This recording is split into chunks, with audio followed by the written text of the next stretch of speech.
Good morning students. मैं doctor Chandan Kumar GS पारा medical college Hajipur से पुनः आपका स्वागत करता हूं ऑनलाइन क्लास के इस प्रोग्राम में। रिप्रोडक्टिव सिस्टम हम लोग देख लिए थे, उसमें कुछ टर्म था वो भी हम लोग देख लिए थे। उसके बाद से आता है कुछ डिजीज, तो मैंने बता भी दिया था उसी में, बट अलग से भी बता दे रहा हूँ। डिजीज ऑफ रिप्रोडक्टिव सिस्टम, इसमें आएगा मेल का रिप्रोडक्टिव सिस्टम का अलग है, फीमेल का अलग है, ठीक है। उसमें भी मेल में स्टार्ट कर रहे हैं हम। मेल रिप्रोडक्टिव डिजीज जो होता है उसमें इन्फेक्शियस डिजीज क्या क्या हो सकता है, जो इन्फेक्शन के कारण फैलता है। एक नंबर देखिए, infection of penis. Infection of gland penis may be specific और non specific. Non specific infection is due to lack of hygiene. Lack of hygiene कहने का मतलब हो गया अनक्लीनिनेस, मतलब साफ सुथरा नहीं रहना, साफ सफाई नहीं करना, ठीक है। हाइजीन जिसको बोलते हैं, हाइजीन की कमी की वजह से इन्फेक्शन हो जाता है ग्लैंड पेनिस में।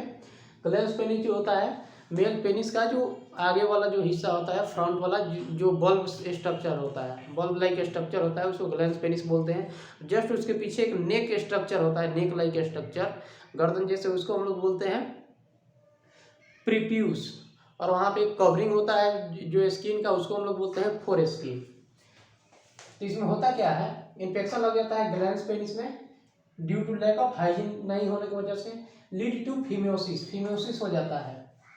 Decrease in size of orifice in four skin, और जो ग्लैंड पेनिस पे जो स्किन होता है जो रिट्रैक्शन करता है, अंदर बाहर करता है, ठीक है, डाउन अपर, वो क्या हो जाता है कि धीरे धीरे उसमें स्वेलिंग हो जाता है ग्लैंड पेनिस में वहाँ पे, जिसका वजह से ओरिफिस जो है ओपनिंग होता है, उसका साइज कम हो जाता है। For skin not allowing normal retraction of skin, skin जो है रिट्रैक्ट नहीं कर पाता है, बैकवर्ड साइड नहीं जा पाता है स्वेलिंग की वजह से, जिसको हम बोलते हैं फीमोसिस बोलते हैं।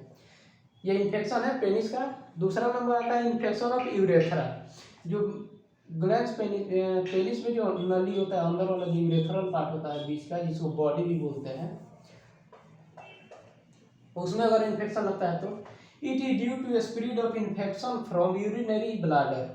और यूरिनरी ब्लाडर में इन्फेक्शन लगा हुआ है, ठीक है, यूरिनरी ब्लाडर में इन्फेक्शन लगा है, इन्फ्लेमेशन हो जाता है, जिसको हम लोग बोलते हैं सिस्टाइटिस। उस बीमारी को बोलते हैं, यूरिनरी ब्लाडर में इन्फ्लेमेशन हो जाता है, उसको बोलते हैं cystitis. Specific infection occur by gonococci. Gonococci एक बैक्टीरिया होता है जिसकी वजह से इन्फेक्शन हो जाता है, तो इन्फेक्शन हो सकता है यूरेथ्रा में भी। तीसरा आता है infection of testis, it is termed orchitis. It में भी यूनिलेटरल और बाईलेटरल। एक टेस्टिस का इन्फेक्शन है, जो मेल गोनेट्स होता है उसमें इन्फेक्शन लग जाता है, इन्फ्लेमेशन होता है, जिसको हम लोग बोलते हैं ओर्काइटिस बोलते हैं। ये एक में भी हो सकता है या दोनों साइड हो सकता है, ठीक है। इसको हम लोग बोलते हैं यूनिलेटरल और बाईलेटरल। इसमें क्या प्रेजेंट रहेगा कंप्लेन में, swelling and pain in testis रहेगा। ये आप लोग समझ गए। उसके बाद से नेक्स्ट डिजीज देखते हैं हम लोग मेल में, ठीक है, इसको लिख लीजिए आप लोग।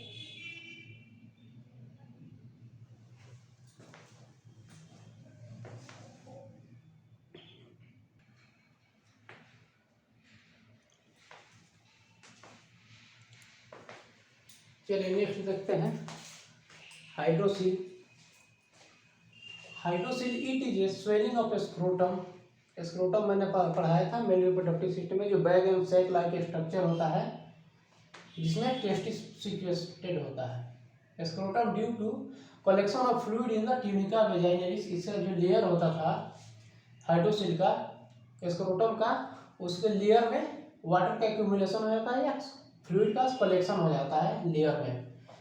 इट में भी एक्यूट और क्रॉनिक। सिंपल में समझेंगे, it is a swelling of scrotum due to collection of fluid in the tunica vaginalis. इसके लेयर में वाटर का एक्यूमुलेशन हो जाता है या डिपोजिशन या कलेक्शन ऑफ फ्लूइड हो जाता है, जिसकी वजह से हाइड्रोसिल होता है। उसके बाद से आता है ये क्रॉनिक और एक्यूट दोनों हो सकता है, गायनेकोमास्टिया।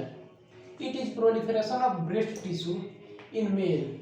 मेल में क्या होता है, ब्रेस्ट का डेवलपमेंट होना स्टार्ट हो जाता है, जिसको हम लोग बोलते हैं गायनेकोमास्टिया। इसका कारण क्या क्या हो सकता है, it is commonly an endocrinal disorder हो सकता है। इंडोक्राइनल डिसऑर्डर जैसे हार्मोनल इम्बैलेंस की वजह से हो सकता है, associated with high oestrogen level, some drugs, malnutrition and other causes. Male में क्या होता है, ईस्ट्रोजन का ही लेवल ज़्यादा हो जाता है, जिसके वजह से ब्रेस्ट का डेवलपमेंट होना स्टार्ट हो जाता है मेल में। इसका और भी कारण हो सकता है, इंडोक्राइनल हो सकता है, या माल न्यूट्रिशन होता है, मतलब पोषक तत्वों की कमी हो, या अदर कॉजेज हो सकता है, ओवर ड्रग डोज हो सकता है।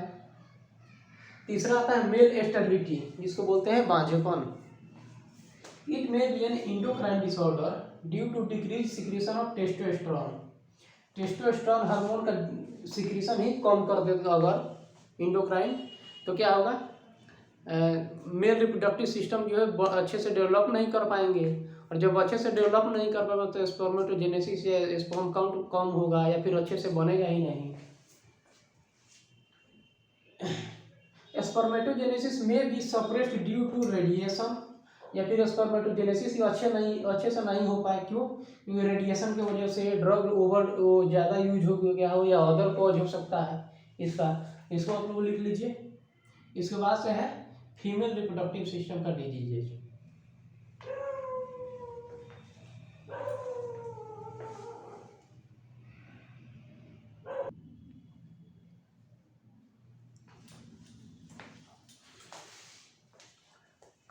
तो देखते हैं disease of female reproductive system. Female reproductive system में क्या क्या डिजीज हो सकती है। पहला है acute pelvic infection. Pelvic infection क्या होता है, it is usually due to upward spread of infection of vagina that spreads to cervix, uterus, fallopian tubes and ovaries. ये एक ऐसा इन्फेक्शन है ड्यू टू अपवर्ड स्प्रेड, मतलब स्प्रेड मतलब फैलना, और ओपन मतलब ऊपर की तरफ फैलता है अगर इन्फेक्शन ऑफ वेजाइना। अगर वेजाइना में मान लीजिए इन्फेक्शन है, ड्यू टू हाइजीन के ही मान लीजिए वजह से, या कहीं और से इन्फेक्शन लग गया due to contaminated sexual intercourse, या फिर पर्सनल हाइजीन अच्छा नहीं हो, उसके वजह से अगर इन्फेक्शन हो जाता है वेजाइना में, तो वो धीरे धीरे स्प्रेड करेगा, फैलेगा ऊपर की तरफ। जब ऊपर की तरफ वेजाइना से फैलेगा तो वो जाता है फिर सर्विक्स के पास, यूट्रस के पास, फिर फैलोपियन ट्यूब में जाएगा एंड ओवरीज में जाएगा इसका इन्फेक्शन। सच पेल्विक इन्फेक्शन में भी लीड टू स्टेरिलिटी, और धीरे धीरे जब यूट्रस को अफेक्ट करेगा, फैलोपियन ट्यूब को करेगा, ओवरी को करेगा, जब इन्फेक्शन हो जाएगा तो इसमें oogenesis नहीं हो पाएगा। oogenesis मतलब ओवम का प्रोडक्शन नहीं हो पाएगा, या अच्छे से नहीं होगा, जिसकी वजह से स्टेरिलिटी डेवलप कर जाएगा, मान्यपन जिसको बोलते हैं। दूसरा आता है एक्यूट इंडोमेट्रियाइटिस। कहीं भी आइटिस लगा हुआ होता है उसका मतलब होता है इन्फ्लामेशन, और इंडोमेट्रियम मैंने बताया था यूट्रस का जो लेयर होता है, इंडोमेट्रियम, पेरीमेट्रियम, मायोमेट्रियम। तो एक्यूट इंडोमेट्रियाइटिस में हो जाएगा, इन्फ्लामेशन हो जाएगा इंडोमेट्रियम में। It usually occurs of after abortion और डिलीवरी। अगर एबॉर्शन होता है या डिलीवरी होता है, उसके बाद से स्टेफाइलोकोकस बैक्टीरिया है या स्ट्रेप्टोकोकाई बैक्टीरिया होता है, उसके वजह से उसमें इन्फेक्शन लग जाता है, causing inflammation of endometrium. Inflammation of endometrium is called endometritis caused by staphylococcus streptococcus bacteria. It में स्प्रेड टू मायोमेट्रियम, और इंडोमेट्रियम में जब लग जाता है इन्फेक्शन तो धीरे धीरे ये मायोमेट्रियम में चला जाएगा, वहाँ से फैलोपियन ट्यूब तक चला जाता है। फिर इसी का पुराना रूप है क्रोनिक इंडोमेट्रियाइटिस। इट में फॉलो रिपीटेड एक्यूट अटैक। यही अगर बार बार होता है इंडोमेट्रियाइटिस, एक्यूट अटैक का बार बार अगर अटैक आता है तो उसको हम लोग बोलते हैं क्रोनिक इंडोमेट्रियाइटिस में भी lead to due to delivery, abortion और पीआईडी, पेल्विक इंफ्लेमेटरी डिजीज की वजह से ये हो सकता है। इसमें कोई दिक्कत हो आप लोगों को तो बताएं, कमेंट करिए, हम लोग बताएंगे, हम बताएंगे हम लोग क्या। चलिए नेक्स्ट डिजीज देखते हैं, इसको आप लोग लिख लीजिए। नेक्स्ट डिजीज हम लोग देखते हैं फीमेल रिप्रोडक्टिव सिस्टम का।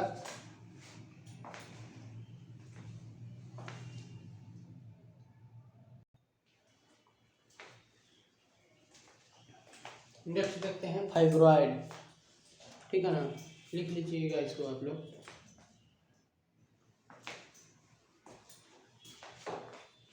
फाइब्रॉइड क्या होता है, it is A benign tumour of myometrium. जो मिडल लेयर होता है यूट्रस का, उसमें बेनाइन ट्यूमर्स हो जाता है। बेनाइन मतलब नॉन कैंसरस होता है, उसमें कैंसर सेल प्रेजेंट नहीं रहता है। फाइब्रॉइड्स आर यूजुअली मल्टीपल, बहुत सारे फाइब्रॉइड हो जाते हैं। The size of fibroids are different, अलग अलग साइज के होते हैं। Sometimes they grow much rapidly, कभी कभी क्या होता है कि बहुत जल्दी इसमें ग्रोथ होता है। Leading to there on ischaemic and necrosis. धीरे धीरे उसमें इस्चेमिक होता है, ब्लड सप्लाई कम हो जाएगा, उसके बाद से नेक्रोसिस होगा, मैसिव सेल डेथ होना स्टार्ट हो जाएगा उसमें। लेकिन वही क्या होता है, यूजुअली आफ्टर मेनोपॉज के बाद मतलब सीजेशन ऑफ मेल्स जब आना बंद हो जाता है, जब 45 ईयर्स या 50 ईयर्स की एज में, फाइब्रॉइड्स आई रिग्रेस, धीरे धीरे वो सूखना हो स्टार्ट कर देता है, छोटा होना स्टार्ट हो जाता है। इससे ये इंडिकेशन पता चलता है कि डेट आर हार्मोन डिपेंडेंट, ताकि जब तक हार्मोन निकल रहा था सेक्सुअल हार्मोन तब तक ये ग्रोथ कर रहा था, जब तक हार्मोन जब धीरे धीरे कम होना स्टार्ट हो गया आफ्टर मेनोपॉज, ये ट्यूमर बिकम रिग्रेस। उसके बाद से आता है एक्यूट साल्पिंजाइटिस। साल्पिनाइटिस मतलब इन्फ्लामेशन और साल्पिनाइटिस मतलब फैलोपियन ट्यूब में इन्फ्लामेशन हो गया, ठीक है। It is inflammation of fallopian tube. मैंने पिछले क्लास में भी बताया था ये कि साल्पिनाइटिस क्या बोलते हैं, फाइब्रॉइड भी बताया था, यूट्रस का जो अप्लाइड बताया था। तो ये it is inflammation of fallopian tube, it में कम्प्लीटली रिकवर, ये कम्प्लीटली रिकवर हो भी जाता है और may lead to chronic inflammation, या रिकवर नहीं हो पाया तो वो धीरे धीरे क्रॉनिक इन्फ्लामेशन के रूप ले लेता है विथ ब्लॉकेज ऑफ ट्यूब, और धीरे धीरे ट्यूब को क्या करता है, ब्लॉक कर देता है, लीडिंग टू स्टेरिलिटी मतलब बांझेपन के कारण हो जाता है ये ट्यूब एंड स्टेरिलिटी। उसके बाद से आता है ट्यूमर्स ऑफ ओवरी। ये भी मैंने बता दिया था पिछले क्लास में भी कि दे कैन बी बेनाइन और मैलिग्नेंट। ओवरी का सरफेस पे स्मॉल सिस्ट हो जाना, ट्यूमर हो जाना, जिसको हम लोग बोलते हैं ओवरियन ट्यूबर या ओवरियन सिस्ट, ठीक है। जिसका साइन सिम्टम्स था कि एक्सेसिव ब्लीडिंग था, पेनफुल एब्डोमेन, लोअर एब्डोमेन में पेन वगैरह ये सारा चीज़ हो सकता है, फीवर में भी प्रेजेंट। तो आज रहने देते हैं इतना ही, ठीक है। मिलते हैं नेक्स्ट क्लास में, बाकी का जो डिजीज है वो नेक्स्ट क्लास में देख लेंगे हम लोग, कंप्लीट हो जाएगा ये चैप्टर। चलिए हंसते रहिए, मुस्कुराते रहिए, मिलते हैं नेक्स्ट क्लास में। Thank you.